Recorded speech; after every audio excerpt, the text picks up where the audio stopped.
Pessoa física da Bolsa Brasileira, o Luiz Barsi.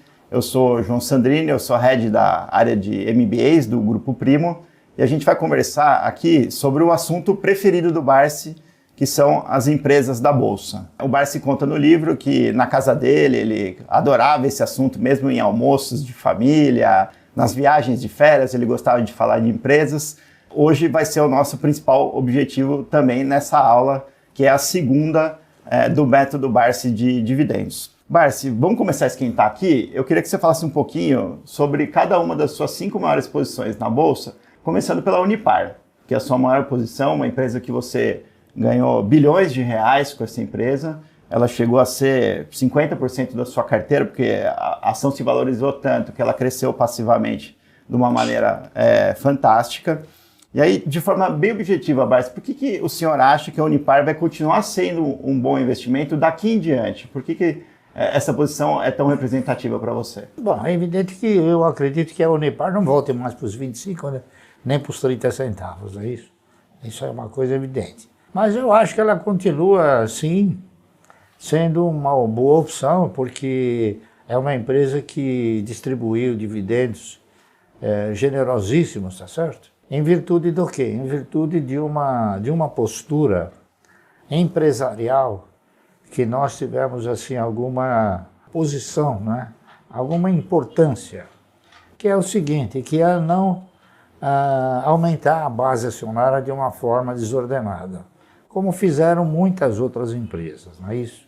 Todas, invariavelmente, todas as empresas que aumentaram muito a sua base acionária, hoje estão numa situação de dificuldade. Eu dou até alguns exemplos, não é isso? O Bradesco. O Bradesco, enquanto tinha uma base acionária menor, ele conseguia remunerar bem o acionista.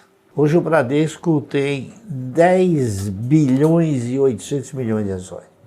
Então você não precisa ser nenhum grande matemático para concluir o seguinte: para remunerar 10 bilhões e 800 milhões de ações, qual o lucro que ele precisa alcançar? Não é isso? Então as pessoas não se dão conta disso. E uma das coisas muito favoráveis na Unipar foi exatamente essa, que nós não ampliamos a base acionária. A empresa está em negociações aí para possivelmente comprar a Braskem. Ela dobraria de tamanho se o negócio se concretizar. O senhor vê isso como um potencial gerador de mais dividendos no futuro para a Unipar? Olha, eu sou muito conservador, tá entendendo? Eu faço um comparativo. Quanto a Unipar deu de dividendo até agora? Quanto a Braskem deu de dividendo até agora? Será que a Unipar comprando a Braskem, ela vai continuar dando bom dividendo? Será que todas as plantas da Braskem estão plenas para trabalhar? Será que esses 5 anos que a Braskem ficou aí, compra ou não compra, vende ou não vende, as plantas não precisam de uma atualização? Não sei, eu estou falando isso porque é uma pura imaginação. Mas eu acredito o seguinte, eu acredito que a proposta feita pela Unipar é aquela que melhor encanta os acionistas, porque é aquela que prevê o quê? Prevê futuramente estender uma OPA aos acionistas, é isso? Coisa que me parece que as demais ofertas não contêm esse ingrediente. Tá? É uma incógnita falar sobre isso. O principal controlador, da Unipar, Frank, é um camarada que ele tem uma boa visão de mercado, uma boa visão operacional, e se ele está fazendo isso é porque ele acredita que é um bom negócio. Vamos falar agora então um pouquinho da Klabin, que é a segunda maior posição do Barsi. A Klabin, ela é boa pagadora de dividendos, mas não é uma ação que se valorizou muito nos últimos 5 anos. Por que o senhor acredita que Klabin vai ser um bom investimento no futuro? Porque a Klabin é uma empresa que ela é uma empresa que ela é de capital intensivo e ela não para de crescer. A Klabin também tem uma questão ligada à quantidade de ações. Ela tem, acho que se não me falha a memória, quase que 6 bilhões de ações, não é isso? E não é fácil remunerar 6 bilhões de ações. A Klabin, interessante, a Klabin me ensinou, como muitas coisas no mercado eu aprendi, a Klabin me ensinou o seguinte, que dividendo você ganha por quantidade possuída e não por valor aplicado. E a Klabin, claro, a Klabin é uma empresa que tem projetos futuristas.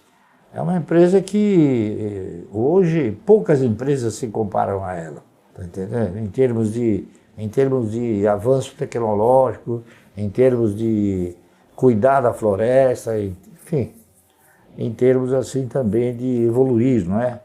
E as oportunidades que vão se apresentando para a Klabin, elas têm se intensificado.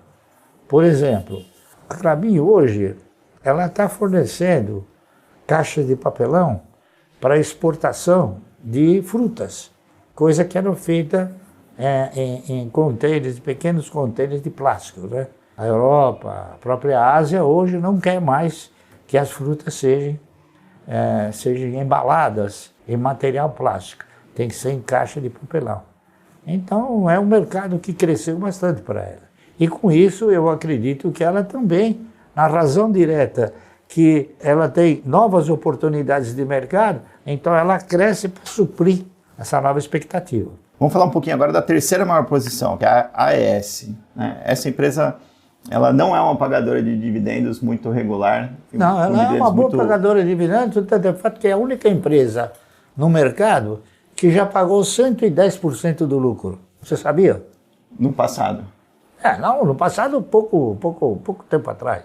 É que a AES Brasil, ela passou por uma reformulação estatutária, operacional.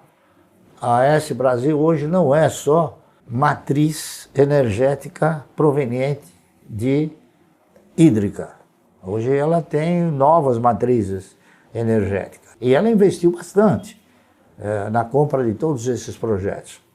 É muito importante que quando você entra num investimento, que esse investimento ele não venha somente aumentar o faturamento. É importante que ele, além de aumentar o faturamento, ele gere resultado.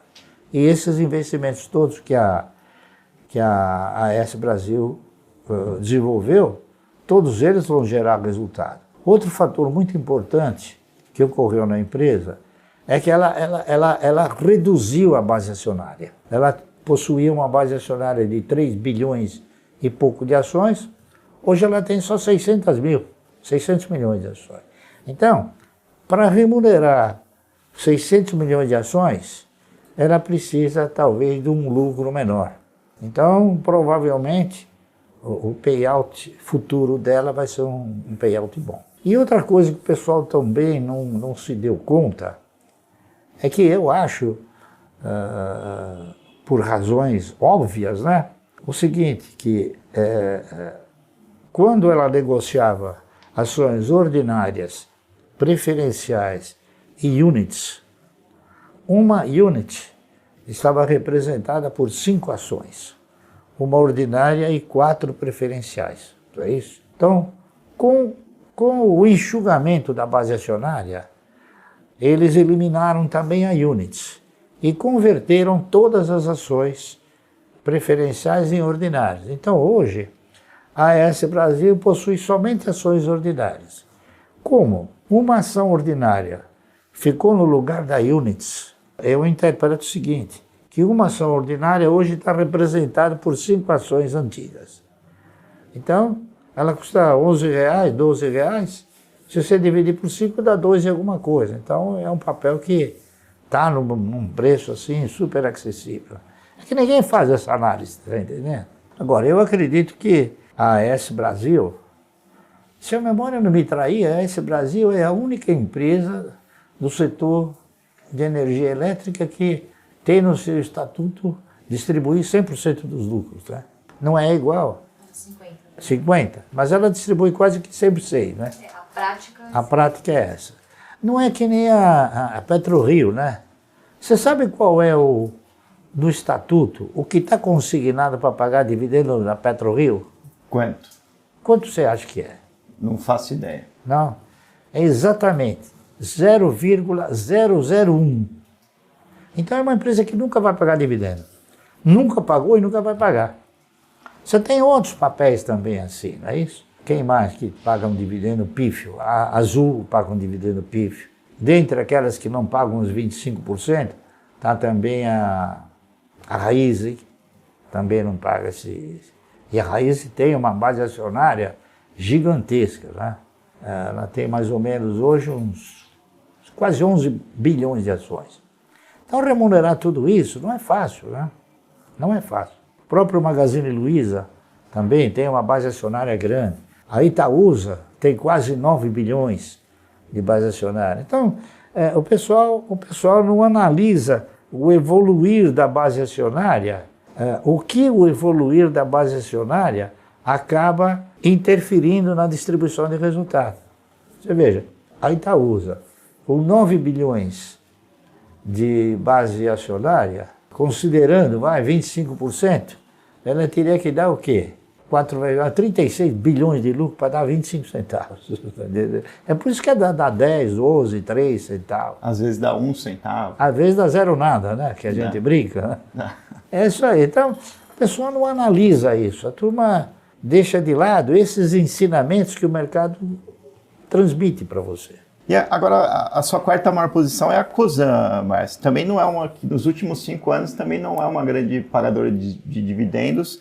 E é uma empresa que, às vezes, ela prefere comprar outras empresas com o caixa que ela gera do que pagar dividendos. Por que a Cosan, o senhor acredita Não, a tanto? Cosan é o seguinte, a Cosan ela é uma empresa que, no passado, a gente comprou e acabou tendo um yield projetivo excelente. Por quê? Porque eu cheguei a comprar a 3 e alguma coisa e vendia R$90, depois dos 7, 8 anos.